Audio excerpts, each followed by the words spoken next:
Dahil kalaban sa politika, yan, hinahanapan ng butas ang solar. Mabilis pa sa alas 4 basta kalaban sa politika. Pagkakampi naman, alam nyo na, ang hinog, nagiging hilaw ulit. Kapag walang down payment lang ang batas talaga, gamit na gamit ni Boying yung posisyon niya, galamay ni Ngagba, yung sa flood control kaya, kumusta na? Pero ang Paksilika, go lang ng go. Inisa-isa talaga ni Bonjing, maghapit ka na, malapit na 2020. Magandang araw mga kaibigan. Bigyan natin ng reaksyon, opinion itong post ng Di Umano. Pahayag ito ni Ombudsman Remulla tungkol sa mag-inang Ligarda and Lebeste. Talagang nagdulot ng damage sa ating republika. Ombudsman Jesus Crispin Boying Remulla announced that the Office of the Ombudsman is preparing to file plunder and graft charges against Batangas Representative Leandro Lebeste and Senator Loren Ligarda over alleged irregularities involving Lebeste's solar power project. Remulla questioned how Lebeste was able to obtain a power franchise at the age of 21 and alleged that Ligarda, then chairperson of the Senate Finance Committee, used her position to help her son's renewable energy business. Sabi ng Ombudsman, yung kanilang pagkahawak ng eksklusibo na solar ay talagang nagdulot ng damage sa ating republika. Sapagkat hindi naman sila tumupad sa kanilang dapat tuparin at hindi nila ginawa yung dapat nilang gawin. Basta malinaw na malinaw yung kaso na ang kanilang ginawa ay labag sa batas. Okay, so ito, opinion ko lang ito ha. Done deal na sa Ombudsman. Kasi ang announcement for preliminary investigation pa lang to determine probable cause bago nila isamba. Kaya lang, with this kind of statement from the Ombudsman himself, anong maasahan niyo? Opinion ko lang ito. Guilty na sila. Nandiyan na. Wala na. Wala nang ibang papupuntahan kundi masasampahan itong mag-inang Ligarda Lebeste ng plunder sa Sandigan Bayan. I hope I am wrong. Kasi sabi niya, malinaw na malinaw Basta malinaw na malinaw yung kaso na ang kanilang ginawa ay labag sa batas.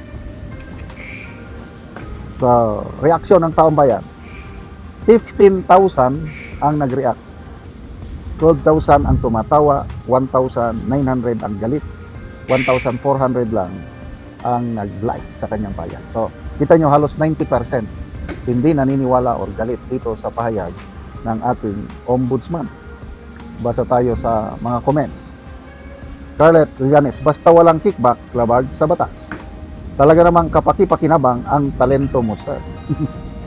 Dahil kalaban sa politika, yan, hinahanapan ng butas ang solar. Mabilis pa sa alas 4 basta kalaban sa politika. Pagkakampi naman, alam nyo na, ang hinog, nagiging hilaw ulit. Kapag walang down payment lang ang batas talaga, gamit na gamit ni Boying yung posisyon niya, galamay ni Ngagba, yung sa flood control kaya, kumusta na? Pero ang Paksilika, go lang ng go. Inisa-isa talaga ni Bonjing, maghapit ka na, malapit na 2020. Kapag kinuha na ang lupa, to puro di na makuha nito. So, ako, I hope I am wrong. Kaya lang, parang nakikita-kita ko na itong mag-inang ito, kasi 10 billion worth yung solar project. So, pasok na pasok sa plan. So, madagdagan ang makulong na senador. Kasama ang kongresista. Kung sino yung nagsasalita laban sa administrasyon ito, sila nang nauna. Romualdez, dahan-dahan lang muna kayo. Pati si Senator Alan Peter Cayetano, sabay na sila Baka next week, magsisimula na ang Blue Ribbon Committee hearing. Flood control nga, kailang Cayetano naman ang target.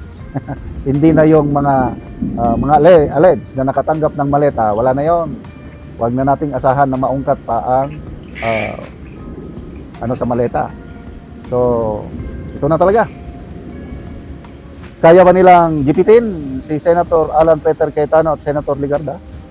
Nagpahayag na si Senator Cayetano. I hope, totoo yung sabi niya, na handa siyang magsakripisyo kung kailangan siyang makulong. Pakulong din siya. So, yun, ang tama. I don't know, dito kay Senator Ligarda, parang paragay ko, palaban na rin ito eh. Alangan naman ang iligtas niya, yung sarili lang niya, paano yung anak niya? At kung bumaliktad man, ay wala na. Parang, kasi dito ang target talaga yung impeachment. Paano nila madagdagan yung 13 na majority senators na posibleng boboto ng conviction? Kaya ito, inisa-isa na sila. So, now, Ligarda and Cayetano, sinong susunod? Baka itong magkapatid na bilyan. Kaya lang, hindi nila kaya yung 2 bilyan. Matigas yun. May panlaban yun. Si Senator Amy. May panlaban din yun. Bongo, yon ICC. Ang tirada nila kay Bongo is, pag tayo magtaka, biglang may warrant of arrest na naman si Bongo. Kaya, uubusan. Padilla. Ayun, Padilla naman yung obstruction of justice. Kaya lang, magaan na kaso lang yun. Pwedeng makapagpiyansa, kaya baliwala. Ito ang delikado, plunder. Dahil kulong. At maidagdag na doon sa hanay ni Jinggoy at saka ni Senator Marcoleta. So ipagdasal po natin, mga kaibigan, itong minority senators dahil nag-undergo na sila ng grabing, ito na yung tinatawag na selective justice to its fullest. Salamat mga kaibigan sa inyong pagsubaybay sa channel nito. Karon ni anak ko diri sa gipatindog sa balay sa ratabangan na mo og gero. Sumuna ni ang iyang gipatindog nga balay nga pag-atupan karon. So mo na pod ni ang gero nga among gitabang. So makatup na ni siya karon.